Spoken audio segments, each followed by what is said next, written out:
فهم في أمر مريج أفلم ينظروا إلى السماء فوقهم كيف بنيناها وزيناها وما لها من فروج والأرض مددناها وألقينا فيها رواسي وأنبتنا فيها من كل زوج بهيج تبصرة وذكرى لكل عبد منيب ونزلنا من السماء ماء مباركا فأنبتنا به جنات وحب الحصيد والنخل باسقات لها طلع نضيد رزقا للعباد وأحيينا به بلدة ميتا كذلك الخروج. بسم الله الرحمن الرحيم. وما هذه الحياة الدنيا إلا لهو ولعب وإن الدار الآخرة لهي الحيوان لو كانوا يعلمون.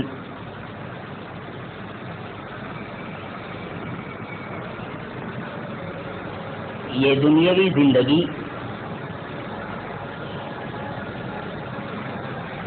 کھیل اور تماشے کے سوا کچھ بھی نہیں.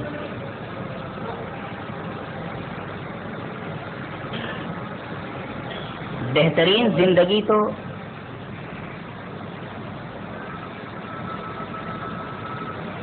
آخرت کا گھر اور آخرت کی زندگی ہے. کاش کی یہ جان لیتے. یہ خطبہ مسنونہ کے بعد پڑھی گئی آیت کریمہ کا ترجمہ ہے جو آپ نے ملاحظہ فرمایا. اس میں یہ بتایا گیا ہے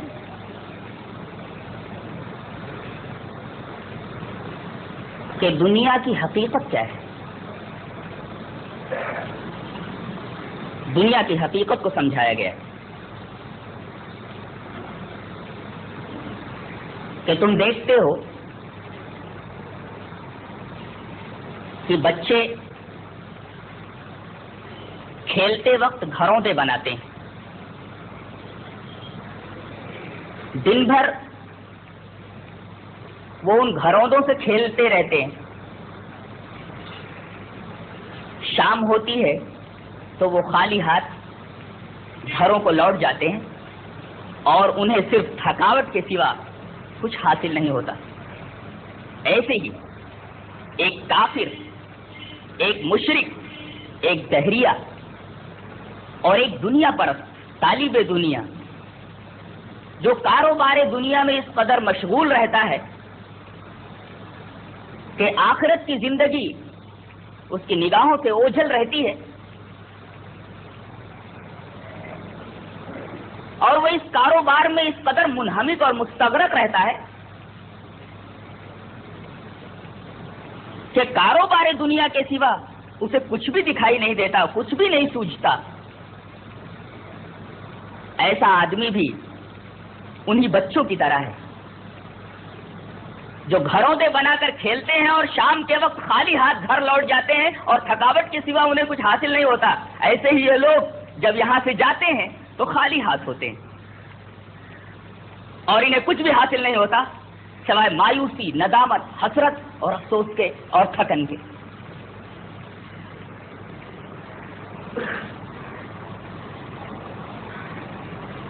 قرآن حکیم کے 15ویں پارے میں سورہ کہف کے اندر دنیا کے حقیقت کے تعلق سے ایک اور آیت ملاحظہ فرمائیں. اللہ تبارک و تعالیٰ کا ارشاد ہے وَاضْرِبْ لَهُمْ مَثَلَ الْحَيَاةِ الدُّنْيَا كَمَاءٍ أَنزَلْنَاهُ مِنَ السَّمَاءِ فَاخْتَلَطَ بِهِ نَبَاتُ الْأَرْضِ فَأَصْبَحَ هَشِيمًا تَذْرُوهُ الرِّيَاحُ وَكَانَ اللَّهُ عَلَى كُلِّ شَيْءٍ مُقْتَدِرًا. اے ہمارے حبیب، آپ ان سے دنیاوی زندگی کی مثال بیان کر دیجئے کہ دنیاوی زندگی اس پانی کی طرح ہے جسے ہم نے آسمان سے نازل کیا اور جس سے زمین کی روئیدگی مل جاتی ہے اور بالآخر وہ سوکھ کر چورا چورا ہو جاتی ہے اور جسے ہوائیں اڑائے لیے پھرتی ہیں. اور اللہ تبارک و تعالی ہر چیز پر قادر ہے. سب سے پہلی چیز جو اس آیت کریمہ میں دیکھنے جیسی ہے وہ یہ ہے کہ اللہ تبارک و تعالی نے اس آیت میں دنیا کی زندگی کو، دنیاوی زندگی کو، دنیا کو پانی سے تشبیہ دی ہے. کہ دنیاوی زندگی کی مثال پانی کی طرح ہے۔ اب آئیے ہم غور کر لیتے ہیں کہ پانی کی خصوصیت کیا ہے، پانی کے اندر کیا کیا باتیں پائی جاتی ہیں۔ سب سے پہلی چیز جو ہم بدیہی طور پر محسوس کرتے ہیں، دیکھتے ہیں، وہ یہ ہے کہ پانی کا خاصہ سیلان اور عدم استقرار ہے، بہنا اور ایک حالت پر باقی نہ رہنا، یہ پانی کا خاصہ اور پانی کا طبعی امر ہے، پانی کی طبیعت ہے، بہنا اور ایک حالت پر نہ رہنا۔ بالکل اسی طریقے سے دنیاوی زندگی ہے کہ اس کو قرار نہیں، یہ کسی کے پاس ٹھہرتی نہیں ہے، آج کسی کے پاس ہے تو کل کسی کے پاس، نہ جانے کتنے لوگوں کو نگل گئی ہے، بڑے بڑے انبیاء کو نگل گئی، اولیاء کو نگل گئی، صلحاء کو نگل گئی، بڑے بڑے بادشاہوں کو نگل گئی، کتنے شان و شوکت والوں کو لے ڈوبی ہے۔ سعدی رحمت اللہ علیہ نے فرمایا، منے بر جہاں دل کی بیگانہ ایس چو مطرب کہ ہر روز درخانہ ایس، اور نہ لائق بود عیش با دل برے کہ ہر بام دادش بو شوہرے۔ کہتے ہیں کہ دنیا میں دل مت لگا، اس لیے کہ یہ تیرے لیے بیگانہ ہے، اجنبی ہے یہ۔ جیسے کہ گویا کہ کبھی ایک دروازے پر کھڑا ہو کر کے گاتا ہے، کچھ مل جاتا ہے تو وہ دروازہ چھوڑ دیتا ہے، دوسرے دروازے پر جا کر گانے لگتا ہے۔ اور دیکھ، نلائق بود عیش با دل برے کہ ہر بام داجش بو شوہرے، کہ ایسے معشوق کے ساتھ دل لگانا بے وقوفی ہے جس کا ہر رات شوہر ہو۔ نلائق بود عیش با دل برے کہ ہر بام دادش بو شوہرے، ایسے معشوق کے ساتھ دل لگانا بے وقوفی ہے جس کا ہر رات شوہر ہو۔ اور یہ بھی دیکھ لے کہ بکن سرمائے غفلت چشم پاک، کہ آنکھوں سے غفلت کا سرما نکال دے، کہ ایک دن تو بھی زمین کے نیچے سرما ہو جائے گا۔ اور وگر پہلوانی وگر تیغ زن نخواہی بردر بردن اللہ کفن، اگر تو پہلوان ہے، اگرچہ تو مالدار ہے، شمشیر زن ہے، لیکن دنیا سے سوائے کفن کے کچھ نہیں لے جا سکتا، اس کے سوا تجھے کچھ ملنے والا نہیں ہے، اور وہ بھی دوسرے تجھے دے دے تو دے دیں، ورنہ تو یہاں سے کچھ نہیں لے جا پائے گا۔ وگر پہلوانی وگر تیغ زن نخواہی بدر بردن اللہ کفن، بادشاہ ہو تو، پہلوان ہو تو، تیغ زن ہو تو، شمشیر زن ہو تو، شان و شوکت والا ہی کیوں نہ ہو، دنیا سے کفن کے سوا کچھ نہیں لے جا سکتا۔ تو ایک خصوصیت تو یہ ہے پانی کی کہ اسے قرار نہیں رہتا ہے، ایک حالت پر باقی نہیں رہتا ہے۔ اسی طریقے سے یہ دنیاوی زندگی ہے، کسی کے پاس ٹھہرتی نہیں ہے، آج کسی کے پاس ہے تو کل کسی کے پاس ہے۔ دوسری خصوصیت پانی کی یہ ہے کہ اگر زیادہ دنوں تک بند رہے تو فاسد، متغیر اور خراب ہو جاتا ہے۔ ایسے ہی اگر مال بخیل دبا کر رکھے رہے تو جس طریقے سے پانی کو بند رکھا جائے تو فاسد، متغیر اور خراب ہو جاتا ہے، ایسے ہی بخیل کا مال بخیل کی عاقبت کو خراب کر کے رکھ دیتا ہے۔ تیسری خصوصیت، پانی زمین کے عیب کو چھپا لیتا ہے۔ گندگی پڑی ہوئی ہو اور اس کے اوپر پانی آ جائے تو زمین کا عیب ڈھک جاتا ہے، زمین کا عیب پوشیدہ ہو جاتا ہے۔ ایسے ہی جب مال آ جاتا ہے تو آدمی کتنا ہی بدنام کیوں نہ ہو، کتنے ہی عیوب اور نقائص اس کے اندر کیوں نہ ہوں، یہ مال اس کے عیوب اور نقائص کے اوپر پردہ ڈال دیتا ہے، اس کے عیوب اور نقائص کو ڈھانپ لیتا ہے۔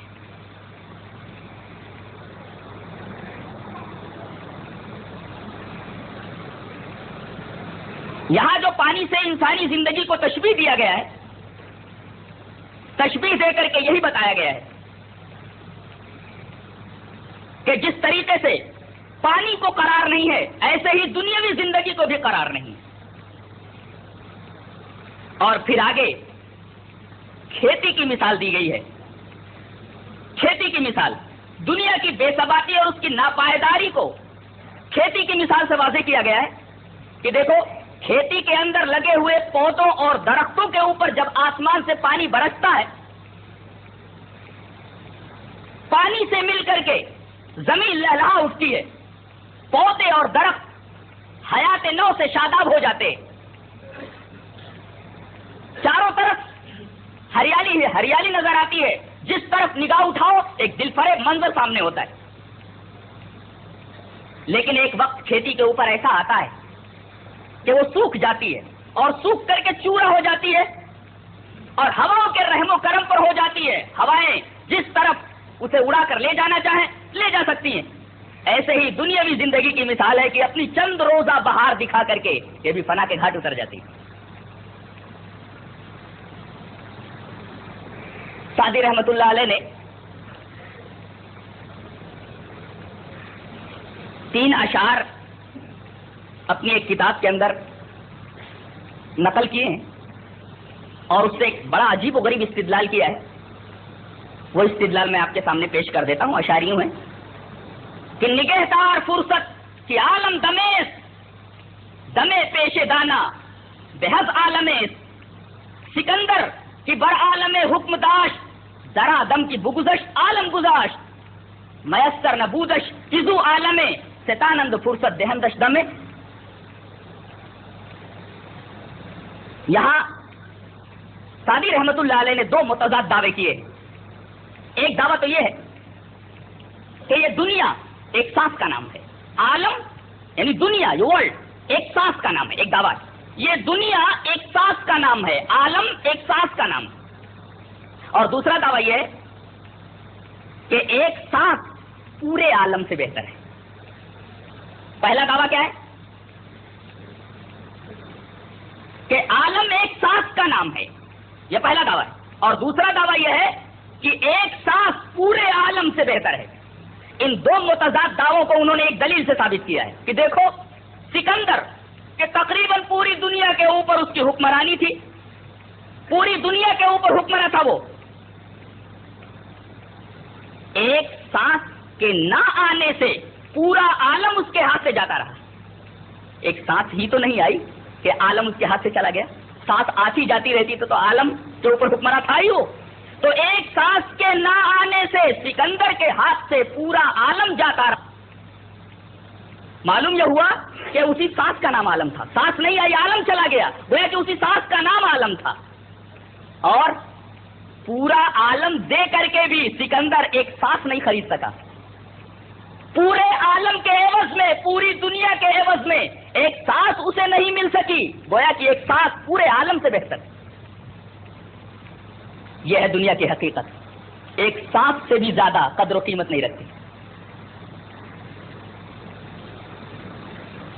مسلم شریف باب فنائی دنیا میں امام مسلم رحمت اللہ علیہ حدیث لائیں، باب ہی باندھا انہوں نے، باب فنائی دنیا، دنیا بے ثبات ہے، ریت کی ایک دیوار ہے، جسے شاعر نے کہا ہے کہ دیکھنا ایک روز گر جائے گی دیوار حیات، دیکھنا ایک روز گر جائے گی دیوار حیات، ریت کے ذرات کا ہے سلسلہ ٹھہرا ہوا۔ جس طریقے سے ایک دیوار ہو ریت کی، آدمیوں نے اسے اٹھا دیا ہو، لیکن جب ہواؤں کے تیز جھکڑ اسے ٹکراتے ہیں تو رفتہ رفتہ یہ دیوار گرتی جاتی ہے، ریت سرکتی رہتی ہے، اور یہاں تک کہ کچھ دنوں کے بعد اس دیوار کا نام و نشان مٹ جاتا ہے، ریت کے ڈھیر کے سوا اور ریت کے چند چھوٹے چھوٹے تودوں کے سوا وہاں کوئی چیز دکھائی نہیں دیتی، دیوار کے نام پر وہاں کوئی شے موجود نہیں رہتی۔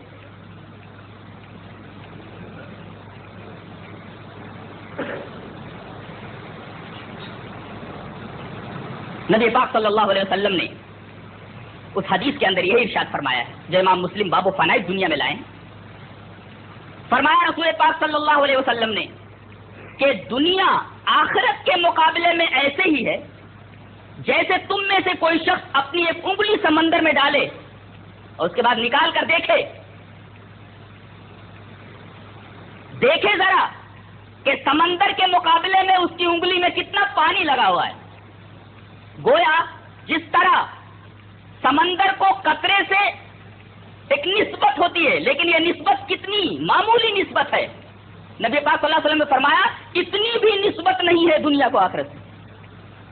کم سے کم انگلی میں تھوڑا پانی تو لگا رہتا ہے نا، ایک قطرہ تو رہتا ہی ہے، اور قطرے کو دریا سے نسبت ہوتی ہے اگرچہ معمولی نسبت ہو، لیکن نبی پاک صلی اللہ علیہ وسلم نے فرمایا کہ دنیا کو آخرت سے اتنی بھی نسبت نہیں ہے جتنا کہ قطرے کو دریا، جتنا کہ ذرے کو صحرا۔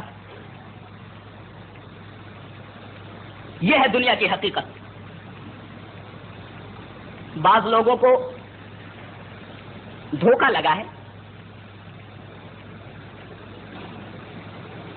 وہ یہ سمجھتے ہیں، ان کا یہ کہنا ہے کہ نقد ادھار سے بہتر ہے، اور دنیا نقد ہے، آخرت ادھار ہے، لہذا نقد ادھار سے بہتر ہے۔ کیا کہتے ہیں وہ؟ کہتے یہ ہے کہ نقد ادھار سے بہتر ہے، اور یہ سب جانتے ہیں کہ نقد ادھار سے بہتر ہے، اور دنیا نقد ہے، آخرت ادھار ہے، اور یہ مسلمہ ہے کہ نقد ادھار سے بہتر ہے، لہذا دنیا آخرت سے بہتر ہے۔ یہی نتیجہ نکلا نا۔ لیکن قرآن حکیم اس کے الٹا بیان کرتا ہے، اور یہی سیدھا ہے اور یہی صحیح ہے کہ بل تؤثرون الحیات الدنیا والآخرۃ خیر وابقیٰ، بلکہ تم لوگ دنیاوی زندگی کو ترجیح دیتے ہو، حالانکہ آخرت کی زندگی زیادہ بہتر اور زیادہ باقی رہنے والی ہے۔ اور لوگ کیا کہتے ہیں کہ دنیا نقد ہے، آخرت ادھار ہے، اور یہ مسلم ہے کہ نقد ادھار سے بہتر ہے، لہذا دنیا آخرت سے بہتر ہے۔ یہ تو مسلم ہے کہ نقد ادھار سے بہتر ہے، لیکن دنیا آخرت سے بہتر ہے یہ ہمیں تسلیم نہیں۔ یہ چیز تو ہمیں تسلیم ہے کہ نقد ادھار سے بہتر ہے، لیکن یہ تسلیم نہیں کہ دنیا آخرت سے بہتر ہے۔ کیوں؟ اس لیے کہ اگر نقد ادھار کی بنسبت بہت کم ملے، نقد ادھار کی بنسبت بہت کم ملے تو ادھار ہی بہتر ہے۔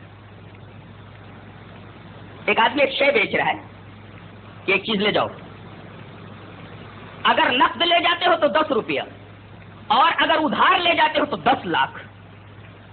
عاقل کیا کرے گا؟ 10 روپے کو داؤں پر لگا دے گا، لیکن 10 لاکھ کو ہاتھ سے نہیں جانے دے گا۔ تو اگر مقدار اور مقصود نقد اور ادھار کے دونوں برابر ہوں، نقد اور ادھار میں مقدار اور مقصود دونوں برابر ہوں، کہ یہ دستی اگر نقد میں لے جاتا ہے تب بھی 10 روپے میں، اور ادھار میں لے جاتا ہے تب بھی 10 روپے میں، تو یہاں نقد ادھار سے بہتر ہے، یہاں ادھار کا سودا نہیں کرنا چاہیے۔ لیکن اگر ایسا ہو کہ اگر نقد لے جاتا ہے تو 10 روپیہ، اور اگر ادھار لے جاتا ہے تو 10 لاکھ، یہاں ادھار نقد سے بہتر ہے، اس لیے کہ یہاں نقد اور ادھار کے اندر جو نسبت ہے اس کے اندر یہ دیکھا جائے تو نقد بہت کم ہے، اس کے مقابلے میں ادھار بہت زیادہ ہے۔ لہذا عقل مند یہی چاہے گا اور یہی کرے گا کہ وہ ادھار کو لینا پسند کرے گا، نقد لینا پسند نہیں کرے گا۔ اور بدلائل یہ چیز ثابت ہو چکی ہے، اور یہ مسلمہ امر ہے کہ دنیا فانی ہے، اس کا ایک ایک لمحہ فنا کی طرف جا رہا ہے۔ پھول دیکھا ہے؟ پھول یہ صبح کھلتا ہے، کتنا اچھا لگتا ہے، لیکن شام کو وہ درخت کے نیچے گرا پڑا ہوتا ہے۔ بالکل انسان کی زندگی اسی طریقے کی ہے، دنیاوی زندگی کی بہار اسی طریقے کی ہے۔ بظاہر بڑی دیدہ زیب ہے، بڑی دل فریب ہے، لیکن اس دل فریبی کے پیچھے بہت زبردست دھوکہ چھپا ہوا ہے۔ اسی وجہ سے بار بار یہ کہا گیا وما متاع الحیات الدنیا وما الحیات الدنیا الا متاع الغرور، یہ دنیاوی زندگی دھوکے کا سامان ہے۔ بظاہر بہت اچھی لگ رہی ہے، لیکن اس کے پیچھے دھوکہ چھپا ہوا ہے، جو اس میں مشغول ہوا کام سے گیا۔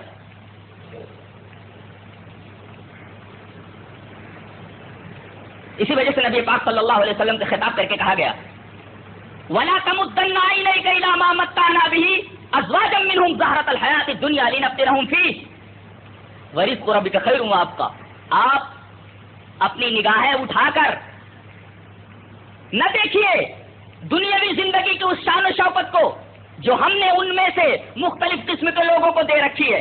ارے ہم نے تو انہیں دنیاوی زندگی کی یہ آسائشیں اور دنیاوی زندگی کی یہ شان و شوکت اور زیب و زینت ہم نے انہیں آزمائش میں ڈالنے کے لیے دی ہے، اور بہتر تو آپ کے لیے آپ کے رب کا دیا ہوا جو رزق حلال ہے وہ بہتر ہے، اور وہی پائندہ ہے، وہی ہمیشہ باقی رہنے والا ہے۔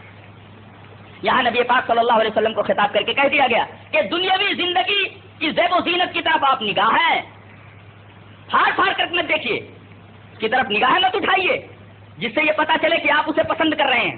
در حقیقت اس پسندیدگی کے پیچھے اور اس دل فریبی کے پیچھے بہت بڑا دھوکہ چھپا ہوا ہے.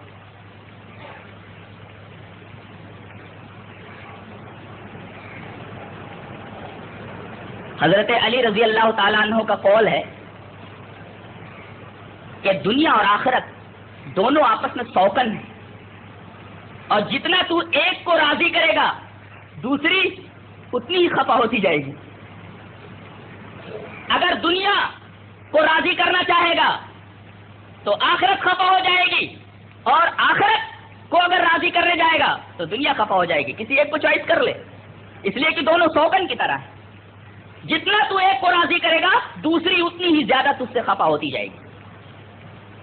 حضرت حسن بصری رحمۃ اللہ علیہ کے قول کسی کتاب میں پڑھا ہے، بڑی اچھی بات کہی ہے انہوں نے کہ دنیا پرست طالب دنیا 3 چیزیں لے کر دنیا سے نکلتا ہے، بلکہ 3 چیزیں نہیں بلکہ 3 حسرتیں لے کر نکلتا ہے. ایک حسرت تو یہ لے کر نکلتا ہے کہ جمع کرنے سے سیر نہیں ہوا، جمع کرنے سے سیر نہیں ہوا. دنیا پرست کی مثال مستسقی کی طرح ہوتی ہے. مستسقی جانو، استسقا کا مریض، ایک لوٹا پلا دو تب بھی پانی مانگے گا، پورا گھڑا پلا دیا جائے تب بھی پانی مانگے گا، پورا سمندر پلا دیا جائے تب بھی اس کی پیاس نہیں بجھنے والی، اس کی تشنگی بجھنے والی نہیں. اسی طریقے سے طالب دنیا ہوتا ہے. مال جمع کرنے سے کبھی سیر نہیں ہوتا، مال کی تشنگی کبھی بجھتی نہیں. تو ایک حسرت تو لے کر یہ دنیا سے نکلتا ہے کہ مال جمع کرنے سے سیر نہیں ہوا، اور دوسری حسرت دنیا سے یہ لے کر کے نکلتا ہے کہ اس کی تمام خواہشیں پوری نہیں ہوئی. ایک بات یاد رکھو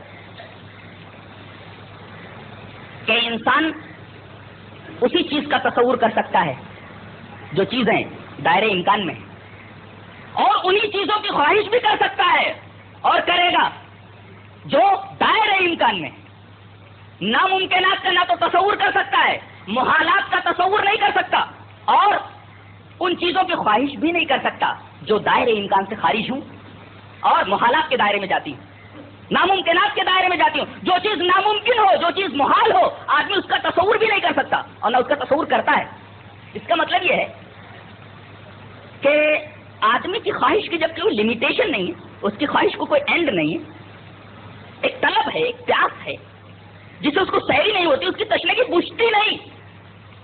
تو انسان کی فطرت کا تقاضا ہے تو اس کی خواہش اینڈ کو پہنچے، اس کی تشنگی کو سیرابی حاصل ہو جائے، اس کی پیاس بجھ جائے. در حقیقت آدمی کی یہ تشنگی اور آدمی کی طبیعت کے اندر کسی چیز سے سیر نہ ہونا در حقیقت آخرت کے وجود کی دلیل ہے. اس لیے کہ آخرت کے اندر اللہ تبارک و تعالیٰ نے ایسی ایسی نعمتیں رکھ رکھی ہیں کہ وہاں پہنچنے کے بعد اور ان نعمتوں کو پانے کے بعد پھر اس کی تمام خواہشوں کا اینڈ ہو جائے گا. اس لیے کہ قرآن حکیم میں کہہ دیا گیا کہ فیہا ما تشتہی الانفس، جنت کے اندر آدمی کو وہ تمام چیزیں ملیں گی جن چیزوں کے بارے میں اس کا دل چاہے گا. ظاہر ہے کہ اس کے تمام تمناؤں کی تکمیل وہی ہو جائے گی، تو اس کی خواہشات اینڈ کو پہنچ جائیں گی، کہ تشنگی کو سیرابی مل جائے گی اور اس کو سیری حاصل ہو جائے گی. تو انسان کی فطرت کے اندر جو یہ چیز موجود ہے، کسی چیز سے سیر نہ ہونا، در حقیقت آدمی کی طبیعت کا یہ اقتضا آخرت وجود کی دلیل ہے.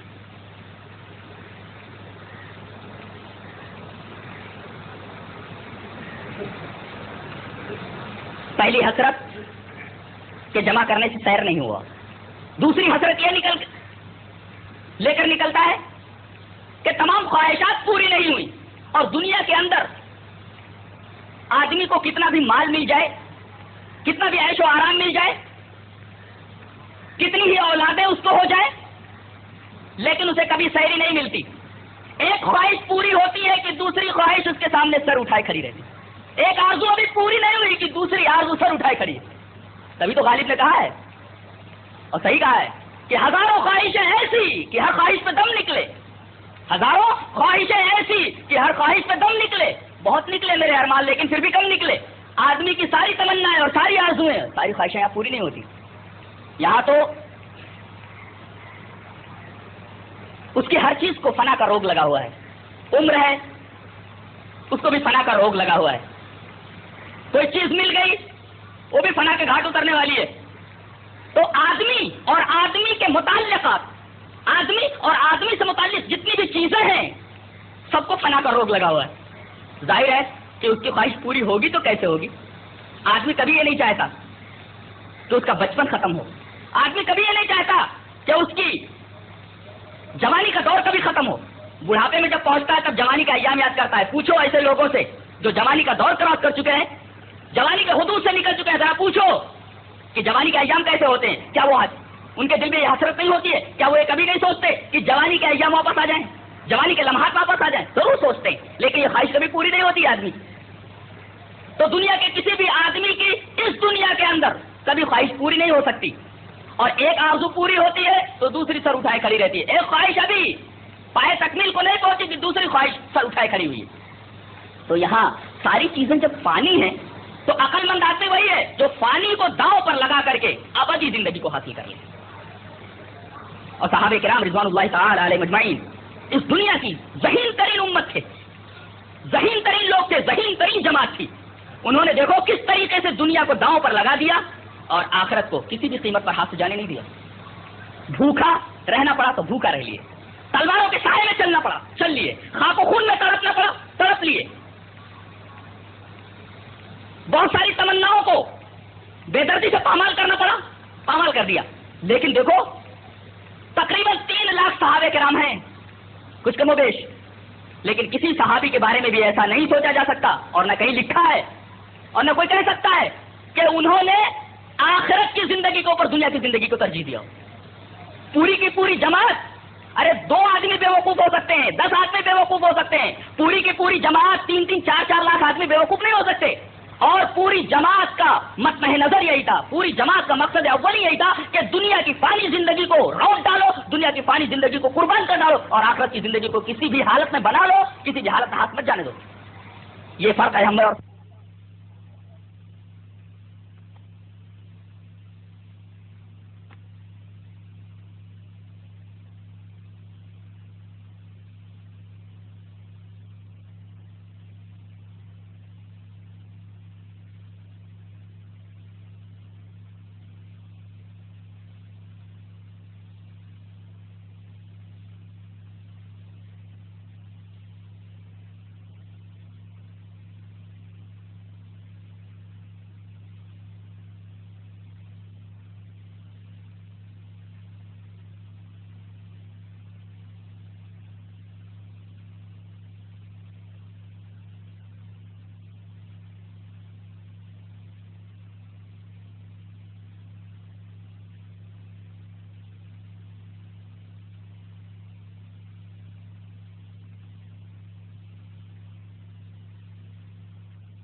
دنیا کی فانی زندگی کو قربان کر ڈالو اور آخرت کی زندگی کو کسی بھی حالت میں بنا لو، کسی بھی حالت میں ہاتھ مت جانے دو.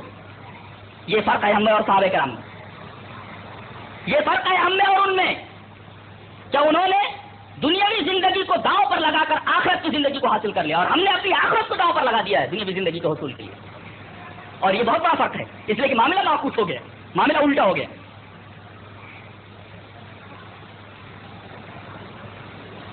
پہلی چیز مال جمع کرنے سے سیر نہیں ہوا، دوسری چیز تمام خواہشات پوری نہیں، اور تیسری چیز دنیا میں اس قدر مشغول رہا کہ آخرت کے لیے زیادہ راہ توشہ تیار کرنے کا موقع ہی نہیں ملا.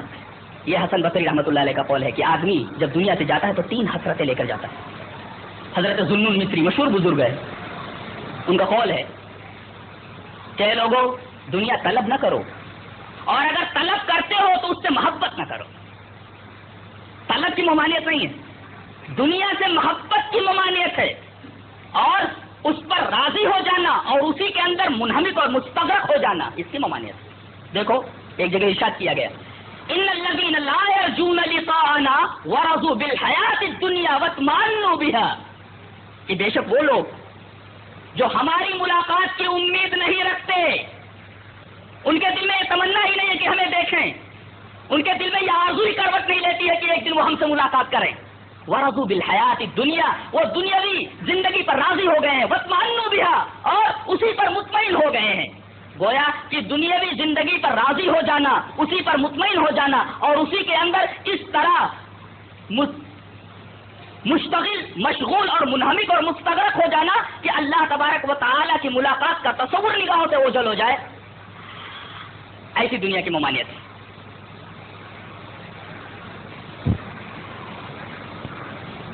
ایسی دنیا کو ممنوع قرار دے دیا گیا. طلب کی ممانعت نہیں ہے، اسی پر راضی ہو جانا اور اسی پر مطمئن ہو جانا اور اسی کی محبت میں مشغول ہو جانا اس کی ممانعت ہے. تو اے لوگوں دنیا طلب نہ کرو، اور اگر طلب کرتے ہو تو اس سے محبت نہ کرو. یہاں سے توشہ لو، آرام دہ کہیں دوسری جگہ. بڑا اچھا قول ہے.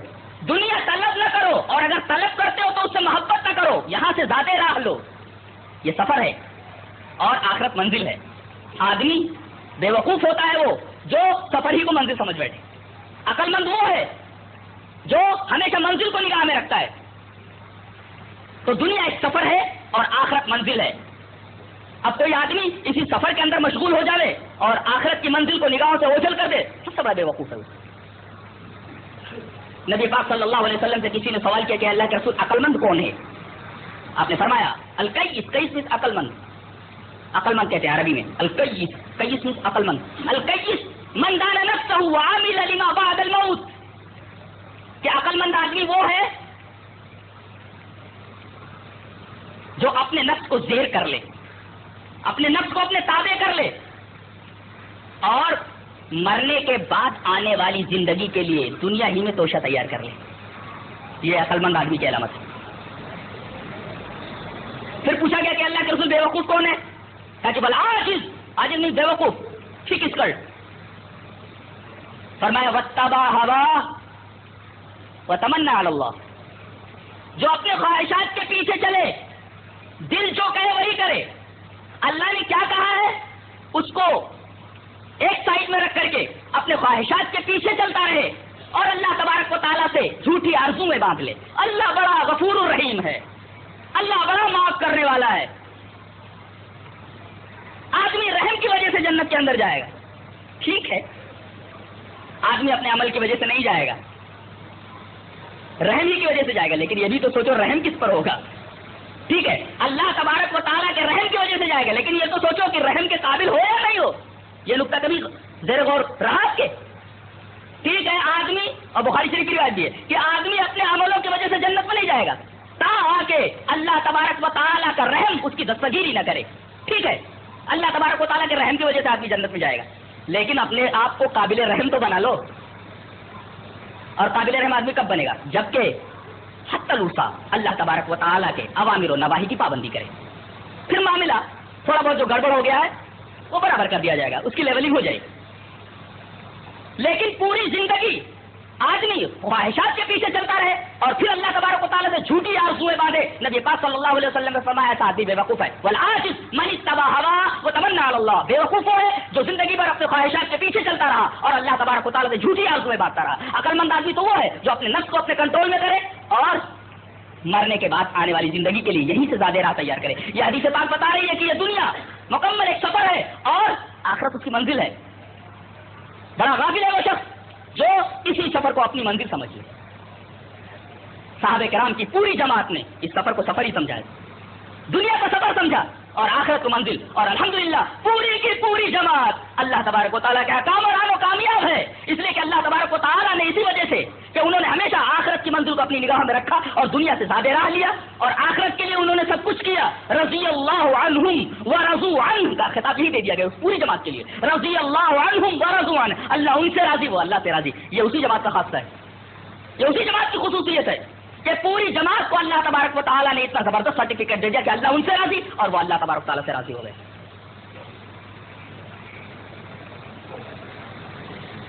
ایک آخری سوال جسے ہم حل کرنا چاہیں گے وہ یہ ہے کہ جب دنیاوی زندگی اور دنیا کا عیش و آرام، اس کی دل فریبی، اس کی زیب و زینت،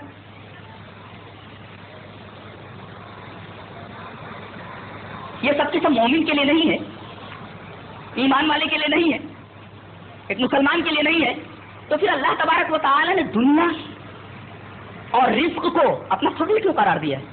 فضل تو اچھی چیز ہوتی ہے۔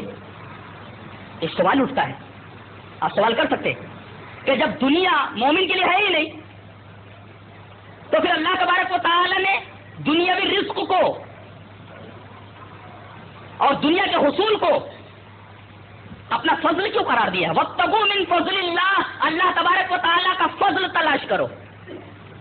دنیا کو اللہ تبارک و تعالیٰ نے اپنا فضل کیوں کہا ہے؟ اس سوال کو حل کیے لیتے تاکہ موضوع تشنا نہ رہے۔ جواب اس کا یہ ہے کہ یہ سوال اس وقت پیدا ہوتا ہے جب ہم دنیا کی ایک ہی قسم سمجھ لیں۔ دنیا کی دو قسمیں، ایک کافر کی دنیا، ایک مومن کی دنیا، اور دونوں میں زمین اور آسمان کا فرق ہے، جسے علامہ اقبال نے کہا ہے کہ مومن کی ہے پہچان، یوں کہا کہ کافر کی ہے پہچان کہ آفاق میں گم ہے۔ یہ فرق ہے مومن کی دنیا میں اور کافر کی دنیا میں، کہ کافر کی ہے پہچان کہ آفاق میں گم ہے، آفاق میں دنیا ورلڈ، کافر کی ہے پہچان کہ آفاق میں گم ہے، اور مومن کی ہے پہچان کی گم اس میں ہے آفاق۔ یہ فرق ہے۔ فرق یہ ہے کہ کافر دنیا میں گم رہتا ہے اور مومن پوری دنیا اس میں گم رہتی ہے۔ معلوم یہ ہوا کہ دنیا کی دو قسمیں ہیں، ایک مومن کی دنیا اور ایک کافر کی دنیا، اور ان دونوں دنیاؤں میں زمین اور آسمان کا فرق ہے۔ ایک آیت کریمہ سے اس کی وضاحت لے لیجئے۔ اللہ تبارک و تعالیٰ ارشاد فرماتا ہے، یا ایھا الذین آمنوا لا تلھکم اموالکم ولا اولادکم من ذکر اللہ، کہ اے ایمان والو کہیں تمہارے مال اور تمہاری اولاد اللہ تبارک و تعالیٰ کے ذکر سے تم کو غافل نہ کر دیں۔ کیا مطلب؟ اگر تمہارے مال اور تمہاری اولادیں اللہ کے ذکر سے غافل نہ کریں تو یہ مال اور یہ اولاد یہ بڑی اچھی چیز ہے، یہ مومن کی دنیا ہے یہ۔ اور اگر آدمی مال اور اولاد پا کر کے اللہ تبارک و تعالیٰ سے غافل ہو جاتا ہے، کافر کی دنیا ہے۔ ایک آیت کریمہ اور لے لو، وَاتْلُ عَلَيْهِمْ نَبَأَ الَّذِي آتَيْنَاهُ آيَاتِنَا فَانسَلَخَ مِنْهَا فَأَتْبَعَهُ الشَّيْطَانُ فَكَانَ مِنَ الْغَاوِينَ وَلَوْ شِئْنَا لَرَفَعْنَاهُ بِهَا وَلَكِنَّهُ أَخْلَدَ إِلَى الْأَرْضِ وَاتَّبَعَ هَوَاهُ فَمَثَلُهُ كَمَثَلِ الْكَلْبِ إِن تَحْمِلْ عَلَيْهِ يَلْهَثْ أَوْ تَتْرُكْهُ يَلْهَث ذَلِكَ مَثَلُ الْقَوْمِ الَّذِينَ كَذَّبُوا بِآيَاتِنَا۔ اے ہمارے حبیب، آپ ان سے اس آدمی کی خبر بیان کر دیجئے جسے ہم نے اپنی آیتیں دی۔ فَانْسَلَخَ مِنْهَا، جب اسے آیتیں ہم نے دی تو اس نے ان آیات سے روگردانی کی۔ وَاتَّبَعَ هَوَاهُ، بجائے اس کے کہ ہمارے احکام کی پیروی کرتا، ہمارے احکام کے اوپر چلتا، اس نے اس کے مقابلے میں اپنے نفس کی پیروی کی، اپنے نفس کے نقش قدم پر چلا۔ وَلَوْ شِئْنَا لَرَفَعْنَاهُ بِهَا، اگر ہم چاہتے تو ہم سے اونچا اٹھا دیتے ان کے ذریعے، یعنی آیات کے ذریعے۔ اس سے پتہ یہ چلتا ہے کہ اللہ تبارک و تعالی کے احکام کی اگر کوئی شخص پابندی کرے تو اللہ تبارک و تعالی اسے بلندی کی طرف لے جاتا ہے، اور اگر اسے چھوڑ دے تو وہ پستی کی طرف آ جاتا ہے۔ وَلَوْ شِئْنَا لَرَفَعْنَاهُ بِهَا، اگر ہم چاہتے تو ان آیات کے اندر جو احکام دیے گئے ہیں ان کی تعمیل کرنے کی وجہ سے ہم اسے بلندی پر پہنچا دیتے، عروج کے ثریا پر ہم اسے پہنچا دیتے، وَلَكِنَّهُ أَخْلَدَ إِلَى الْأَرْضِ، لیکن وہ تو زمین کی طرف مائل ہو گیا، وَاتَّبَعَ هَوَاهُ، اور اپنے خواہشات کی پیروی کی، فَمَثَلُهُ كَمَثَلِ الْكَلْبِ، اس کی مثال کتے کی مثال ہو گئی۔ کتے کو دیکھا ہے، بھوکا رہے تبھی زبان نکالے رہتا ہے، پیٹ بھرا ہو تبھی زبان نکالے رہتا ہے، اور اس کی خصوصیت اور ہے کہ اگر کہیں کھانا دیکھتا ہے تو جھپٹتا ہے، اور اگر دوسرے کتے اس میں شامل ہونے کی کوشش کرتے ہیں تو ان سے جھگڑتا ہے، اکیلا کھانے کی کوشش کرتا ہے۔ اگر یہ طبیعت کسی آدمی کی بن جائے، پیٹ بھر جائے تب بھی زبان لٹکائے رہے، اور اگر بھوکا رہے تب بھی زبان لٹکائے رہے، اس طریقے کی حرکت اور اس طریقے کی دنیا یہ کافر کی دنیا ہے جس کی مثال کتے سے دی گئی۔ اور اگر ایسا نہیں ہے تو وہ مومن کی دنیا ہے، جسے علامہ اقبال نے ایک شعر کے اندر بالکل واضح کر دیا ہے کہ کافر کی ہے پہچان کے آفاق میں گم ہے، اور مومن کی ہے پہچان کے گم اس میں ہے آفاق۔ اور یہ بات بھی یاد رکھی جائے کہ قرآن اور حدیث کے اندر جہاں بھی دنیا کا لفظ آیا ہے وہ اصطلاحی دنیا ہے، کافر کی دنیا ہے، مومن کی دنیا نہیں۔ یہ نقطہ ہمیشہ یاد رکھنا کہ قرآن حکیم میں از اول تا آخر جہاں بھی دنیا کا لفظ ہے وہ دنیا کافر کی دنیا ہے، اور احادیث کے ذخیرے میں جہاں بھی دنیا کا لفظ آیا ہے وہ اصطلاحی دنیا ہے، وہ کافر کی دنیا ہے۔ قرآن اور احادیث میں جہاں بھی دنیا کا لفظ آیا ہے وہ سب کافر کی دنیا ہے، اور اس کے علاوہ جو کچھ ہے وہ مومن کی دنیا ہے۔ لہذا وہ سوال ہی نہیں اٹھتا، سوال تو اس وقت اٹھتا ہے جب دنیا کی ایک قسم ہی ماری جائے۔ یہاں تو دنیا کی دو قسمیں، ایک مومن کی دنیا اور ایک کافر کی دنیا۔ خلاصہ یہ نکلا پوری بحث کا کہ دنیا میں اس طرح منہمک اور مشغول نہیں ہونا چاہیے کہ اللہ تبارک و تعالیٰ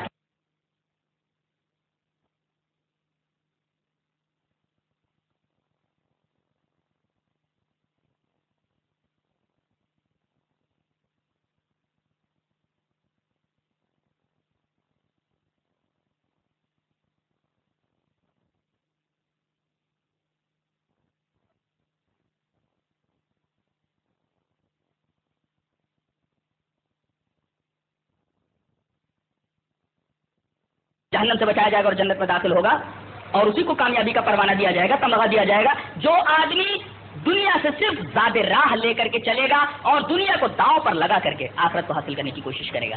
لہذا دنیا میں اتنا مستغرق ہو جانا کہ نہ نماز کی پرواہ کرنا، نہ روزے کی پرواہ کرنا، اور نفس کی اتباع اس طریقے سے کرنا کہ اذان ہوتی رہے اور آدمی نظریں بچا کر کے مسجد کے پاس سے گزر جاوے، آدمی کا اس طریقے سے اپنی عادت بنا لینا کہ فجر کے اندر صرف 4-5 آدمی دکھائی دیں، کا مطلب یہ ہے کہ آخرت ایسے آدمی کی نگاہوں سے اوجھل ہے، بلکہ وہ آخرت کو ترجیح، آخرت کی زندگی پر دنیا کی زندگی کو ترجیح دے رہا ہے۔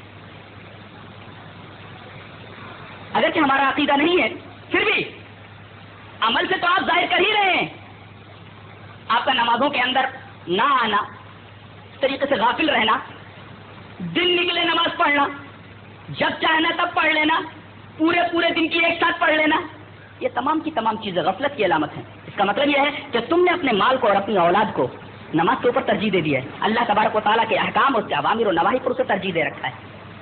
عملی طور پر تو ہم کافروں کی دنیا میں رہ رہے ہیں، ہماری دنیا تو الگ ہے، مومن کی دنیا تو الگ بتائی گئی ہے، وہ دنیا جہاں اس کا مال اور اس کی اولادیں اللہ تبارک و تعالیٰ کے ذکر سے غافل نہ کرے، وہ ہماری دنیا ہے۔ ہماری دنیا وہ نہیں ہے کہ جہاں مال اور اولاد ہمیں اللہ تبارک و تعالیٰ کے ذکر سے ہمیں غافل کر دیں، لہٰذا ہمیں وہ دنیا ہو جائے نا، اس کی یاد سے غافل ہو جائے۔ اللہ تبارک و تعالیٰ ہمیں نیک عمل اور نیک سمجھ کی توفیق عطا فرمائے۔ وآخر دعوانا الحمدللہ رب العالمین۔ بارک اللہ فہم فی امر